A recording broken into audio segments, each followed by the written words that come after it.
इस्माइल खान में security forces का operation, 27 दहशतगर्द हलाक कर दिए। ISPR के मुताबिक दराजंदा में इंटेलिजेंस बेस्ड ऑपरेशन में 17 दहशतगर्दों को जहन्नुम वासिल किया।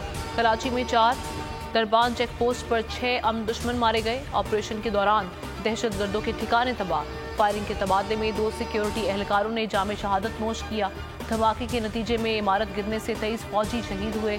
सदर, वजीर आजम समेत दीगर शख्सियात की हमले की शदीद मजम्मत।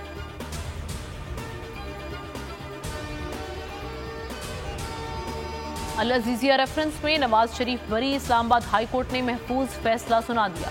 चीफ जस्टिस आमिर फारूक और जस्टिस मियां गुल हसन औरंगजेब ने लीगी कायद की अपील मंजूर कर ली।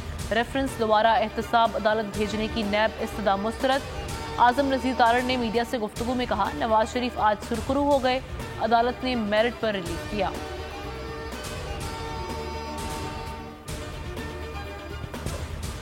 और सरकारी हज स्कीम में दरख्वास्त जमा करवाने की तारीख में 22 दिसंबर तक तौसी। तर्जुमान मजहबी उमूर के मुताबिक स्पॉन्सरशिप स्कीम में पहले आइए पहले पाइए की बुनियाद पर दरख्वास्तें वसूल की जा रही हैं। बैरून मुल्क से डॉलर्स में अदायगी करने वाले बिलाकुर अंदाजी कामयाब किए जाएंगे। हज बदल पर 5 साल पाबंदी खत्म। अकेली खवातीन हल्फनामा फराहम करने पर काबिल एतमाद खवातीन के ग्रुप में हज कर सकेंगी।